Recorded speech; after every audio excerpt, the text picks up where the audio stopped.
I didn't think about that yet.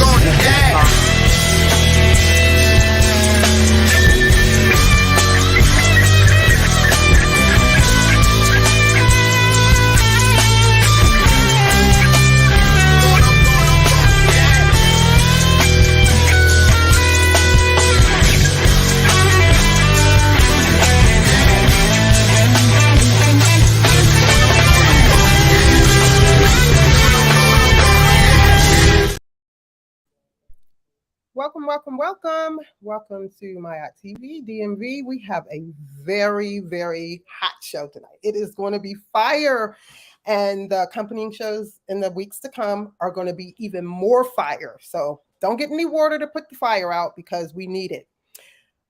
We're going to start off with a short clip from a movie that we all know and love. Hang on, everyone.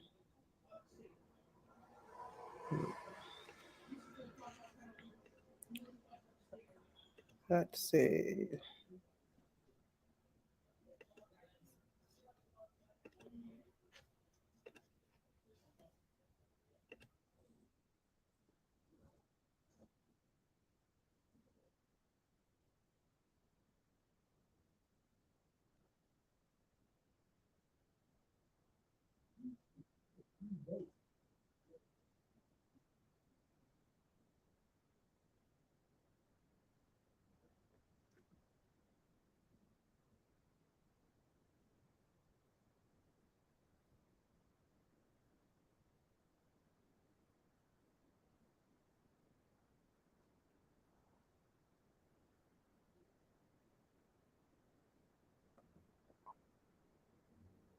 You good? Can you see it? I can see it. Yes. Okay. All right.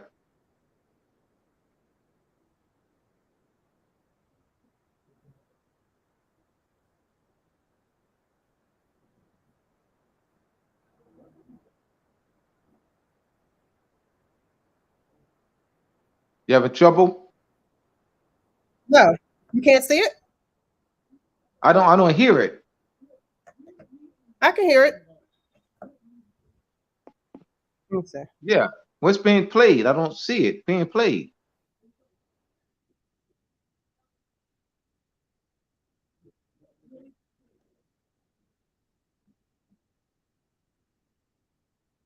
I don't see the video. Let me see. Hold on. Yeah, what's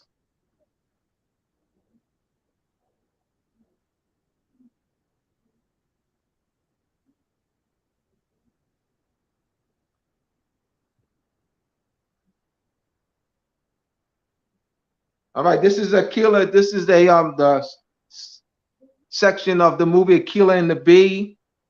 Learn there are Greek ones. All right, here we go. There are Latin ones, French ones, and if you learn them all, you can spell any word, no matter how big.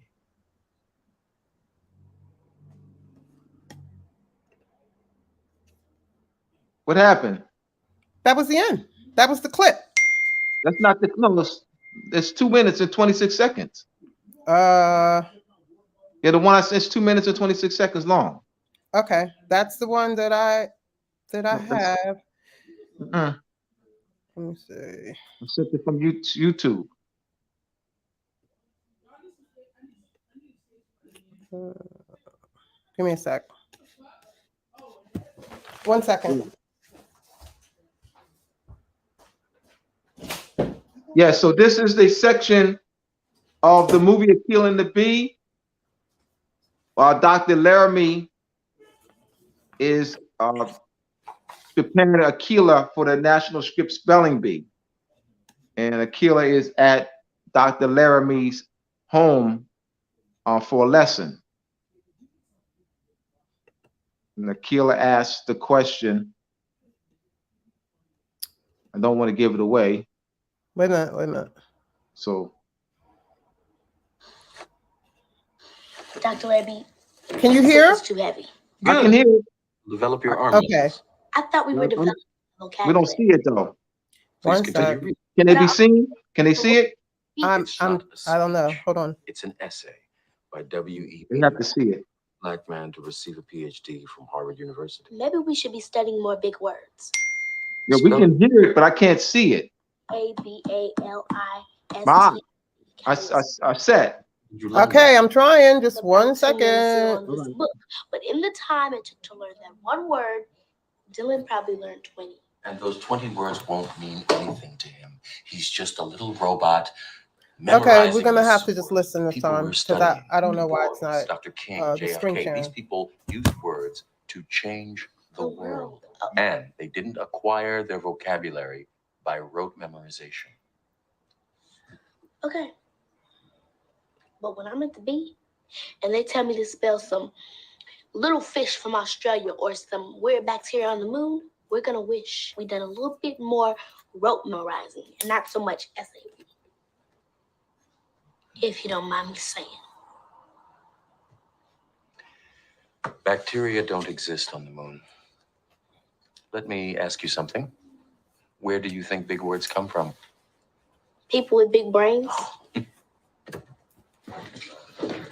Right? What do you see?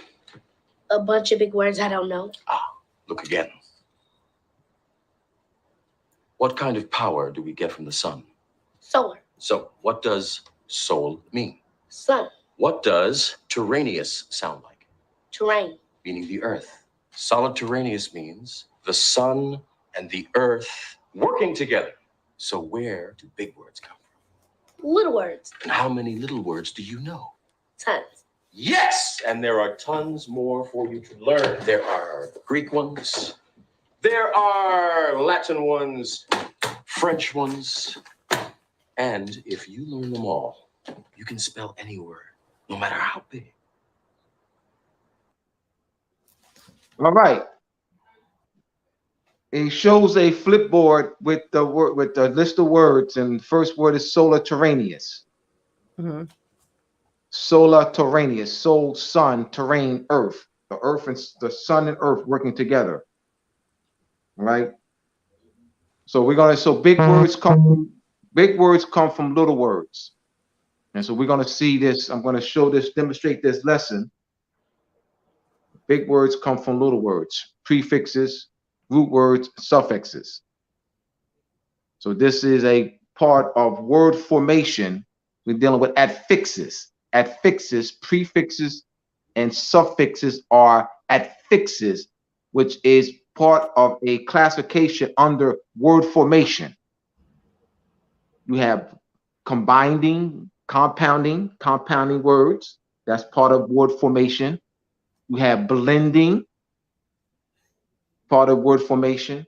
Shortening, it's part of word formation, right? But today we're going to be dealing with this lesson deals with affixes, prefixes, and suffixes. Affixed, all right?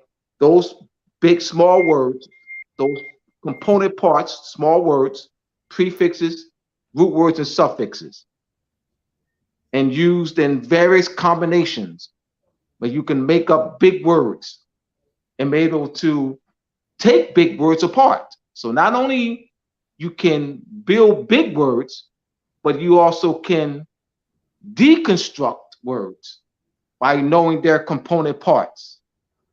All right, so we're gonna go right to the lesson.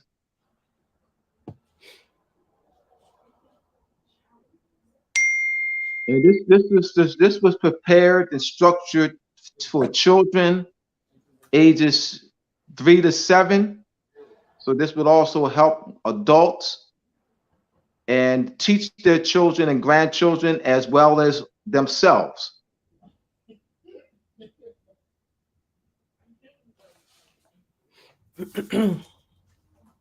So you're gonna bring up the lesson. Okay. Mm-hmm.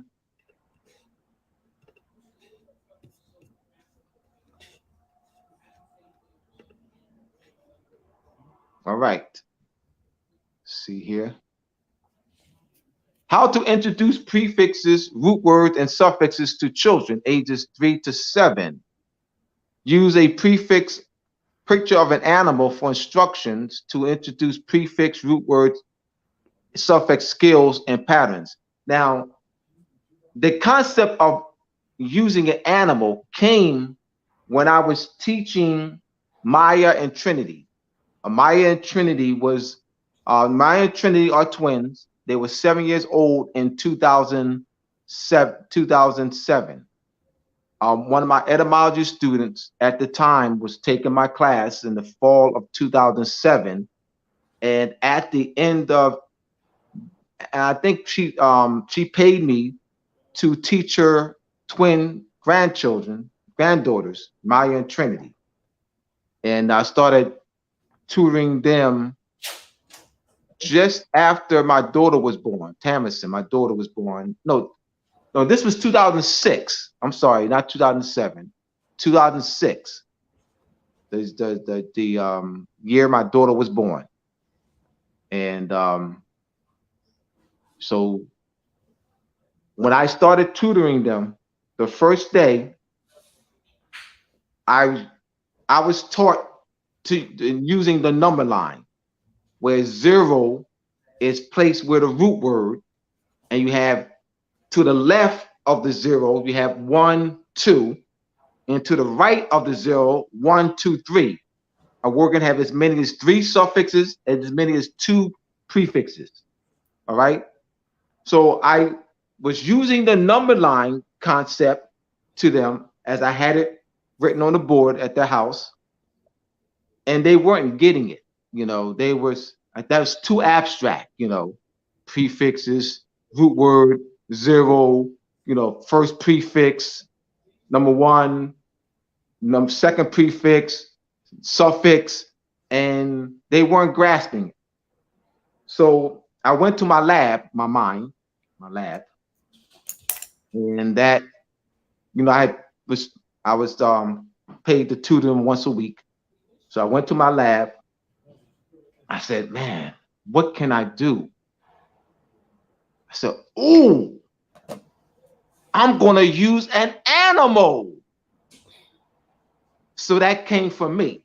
The animal, using an animal, came from my lab, my mind. And I said, all right. So the following week, I had my daughter's mother draw a horse for me, and she's an art teacher. So she drew a horse for me. And so I took that horse, made copies of it, and I had the horse, and I had taped the horse on the board. And so instead of using the number line, and instead of starting with prefix, root word, and suffix, I started with head, body, tail. They got it. I said, ooh, I'm on to something. They got it. Head, body, and tail. So this is why we have head, body, and tail. Head of the animal equals prefix. Body of animal, root word, equals root word. Tail of animal equals suffix. All right? So this is what, worked well in teaching 3 to 7 year olds. I did teach this to kindergartners in first grade at this private school for 3 or 4 years. They asked me to come in once a month, and I actually did presentations to the whole school. In the classrooms, I had first and second graders, kindergarten first and second graders together, and they were picking up. They were engaged. I started with the animal. Then once you start with the animal, you don't want to stay with the animal. So you start with the animal so they can get the concept. Head, body, and tail. Then you place the word prefix above the head. The word root word above the body. The word suffix above the tail. So now they're associating head with word prefix, root word with the body, and tail with the word suffix. But starting with the animal gives them the concept. So it makes it easier to introduce the prefix, root word, and suffix. Then you can introduce the number line. You introduce the number line, 0 to the left of the number line, 1, 2, because the first, and then 1, 2, 3 suffix. So you introduce that. All right. So this is a methodology by which you can teach younger children,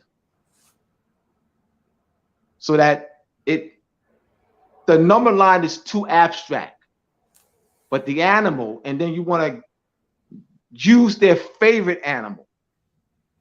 You don't pick the animal for them. I end up doing that for the horse, but because I thought that, but you want to choose their favorite animal.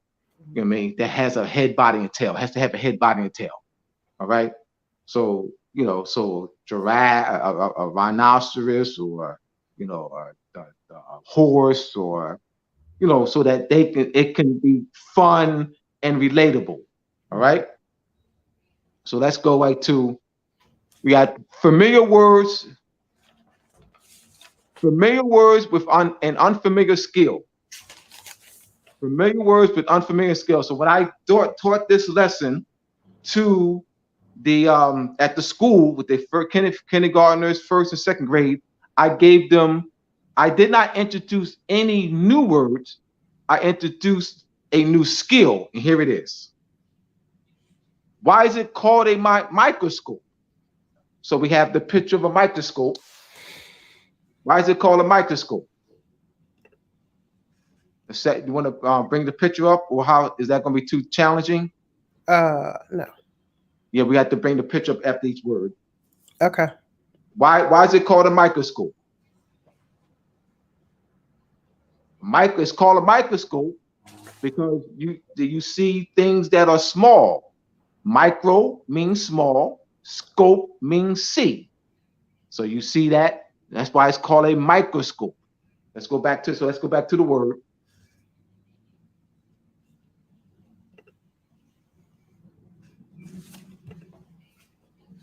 Micro, small, scope, see. Next one. Why is it called a telescope? Telescope. Tele, far, scope, see. Tele, far, scope, see. Picture of the telescope.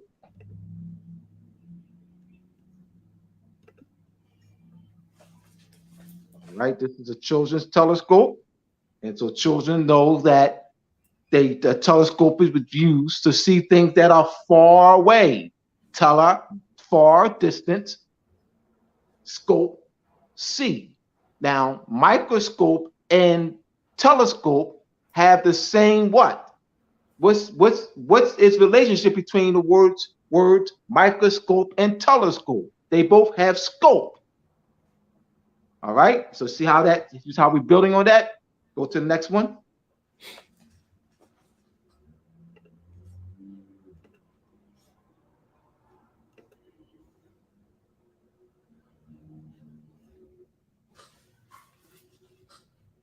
The next word. Well, we have bicycle here. And why is it called a bicycle? Because it has 2 wheels. Bi means 2. All right. Cycle. All right. So wheels. So it has bi means 2. We have the next picture. I guess we're going to show let's go back to the. You want to go back? Yeah, go back. To which one?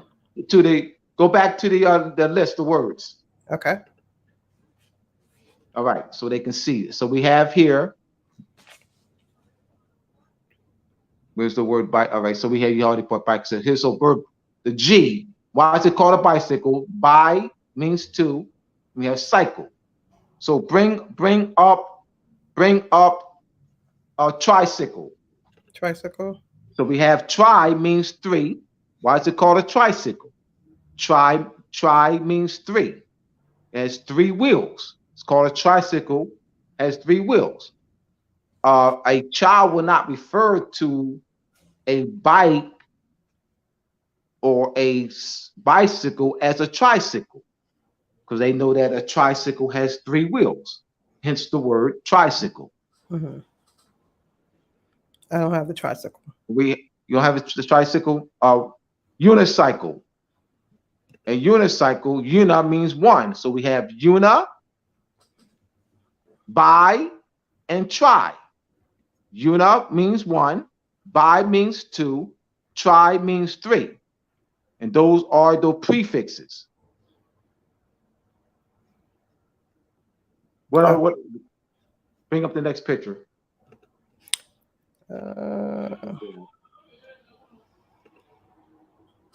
All right, this is a picture of, this is an octopus. Why is it called an octopus? All right. Yeah, there you go. Octopus. It has 8, and puss, all right, means foot. So this is here, has 8 tentacles here. Foot. 1, 2, 3, 4, 5, 6, 7, 8. 8. That's why it's called octopus. And hence the word we have. So we have octa, octo, octagon, octopus. All right. So next picture. Okay.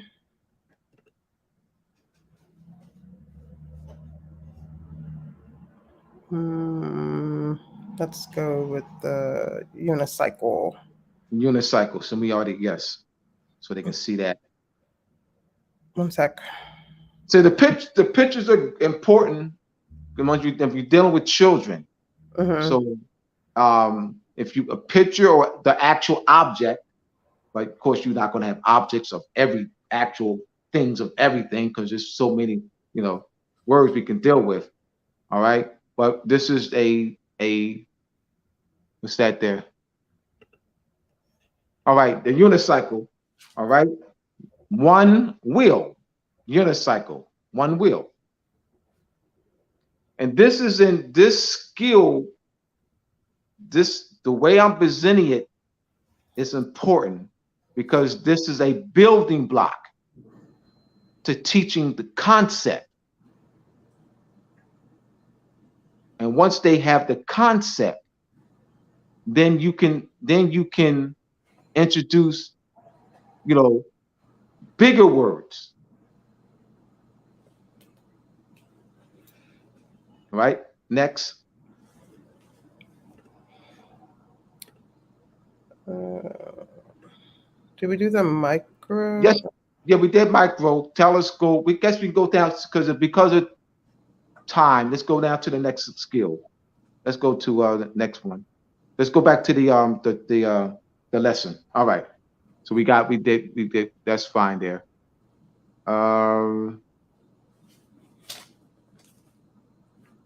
Exit. All right, exit. Now you see an exit sign. Where is it placed? On doors. On doors. At the top of a doorway. All right. You see it. You see it where though? Do you see it when you enter? Do you see an exit sign when you enter the door, a room? Is an exit sign placed at the entrance of a room or a building? Like when you go into a building, right? You don't see the exit sign. Like you walk into a building or walk into a room, you won't see an exit sign.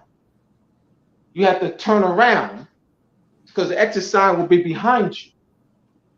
The exit sign, if you walk into the building, in the room, the building exit sign will be behind you and let you know that that's the way to go out. So X means out, it means go. X, like an ex-husband. X. Or X means out, as in never knew that. X, it, go out.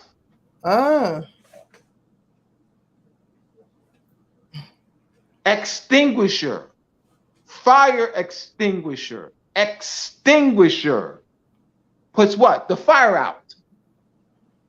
Put the fire out. All right. So let's go back to the lesson. Is that all of it here? Is there another page? Oh no, this is it.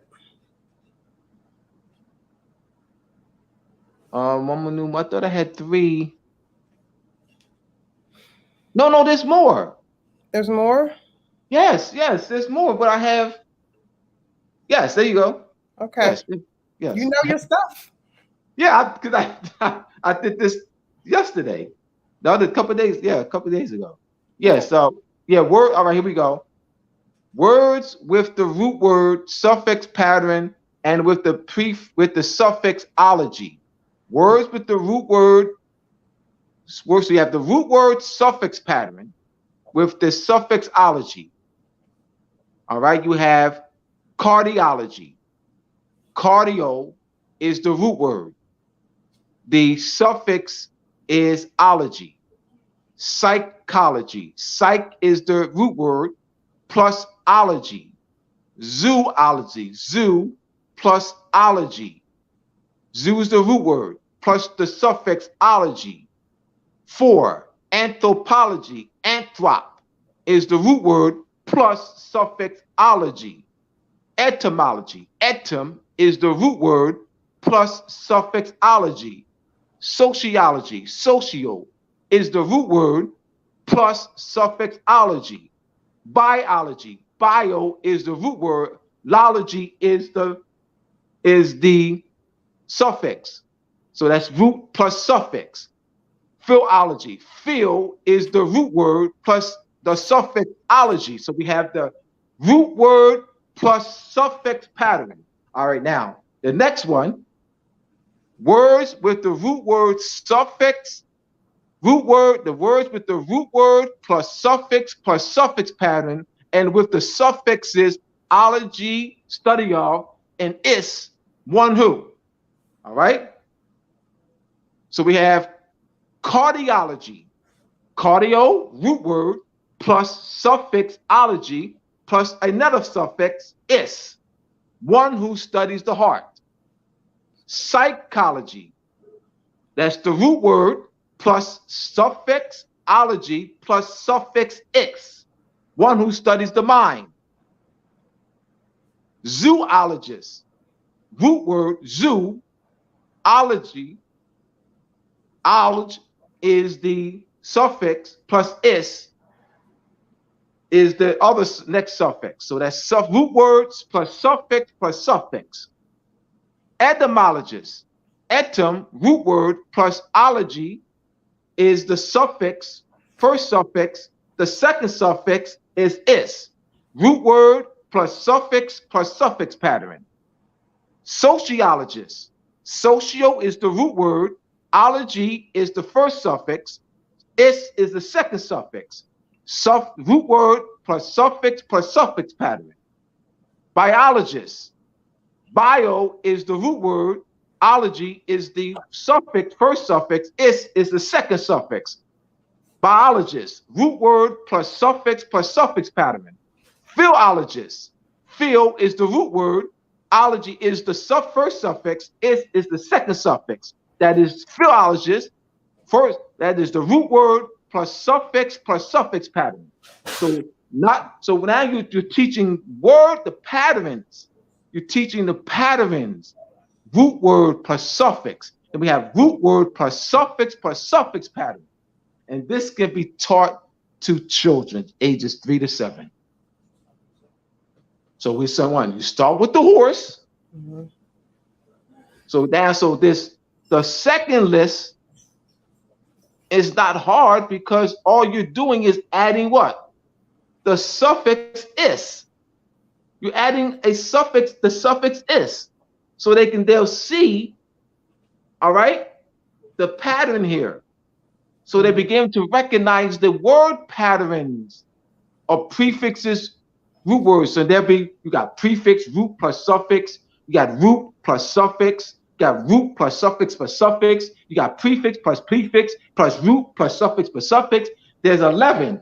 I have 11 patterns in combination. So what I did was to had come up with, had the list of these patterns and words for each one in my etymology vocabulary book. And also have my etymology supplement. This is a root, the word book on family of words, family of root words. All right. So we go to etymology, go to moorsandmasonry.org to get etymology and vocabulary, and etymology and vocabulary is something that you want. All right. Is Shem on with us?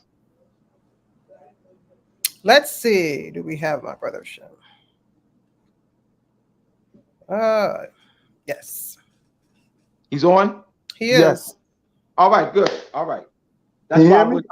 that's why I wanted to finish up so we can get, I said, All can you right, hear me? good. Can you hear me?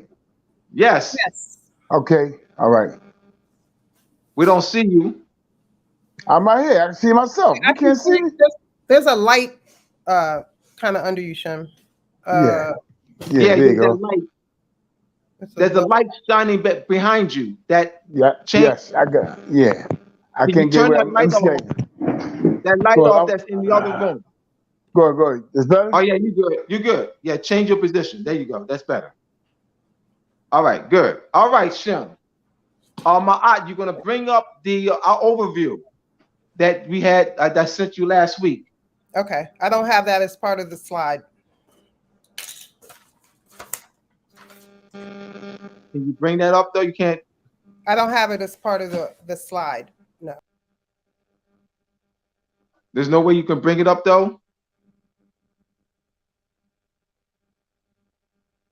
All right, she's gonna go get that. All right. Right, so this is the section on the restoration of a restoring national political unity among the Moors. Restoring national political unity among the Moors. Now, this falls in international law under what is known as the recovery of lost sovereignty. Why the need for restoring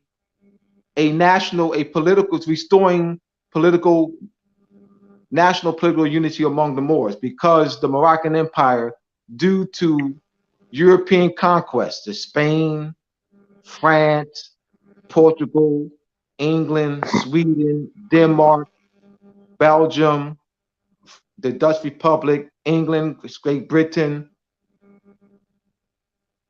brought the Moroccan Empire down to a temporary political collapse, disintegration, dismemberment. So now that's called in international law conquest, subjugation, and the loss of sovereignty. Yes, sir. Yes, sir. What in international law, what is to reverse that process? It's known as the recovery of lost sovereignty, and that is a political process. The recovery of lost sovereignty, in this case, will be the recovery of lost Moorish sovereignty, bringing the Moroccan Empire out of a 200-year period of a coma. I use the analogy, and I use the word a coma, meaning a prolonged state of political inactivity, a prolonged state of the absence from the family of nations. All right, so I use that analogy of coma because that's a prolonged state of unconsciousness. So our mother has been lying in a hospital for 200 years. That is in international law, that is an extinction or dismemberment or disintegration of a state. So we have to go to the hospital. So this is meaning going to the hospital is what, Abdullah? What do you mean? Translate that, going to the hospital and resuscitating your mother. Going to the hospital and resuscitating your mother politically means restoring national political unity among the Moors. So these segments that we'll have over the next couple weeks or months is it's teaching that.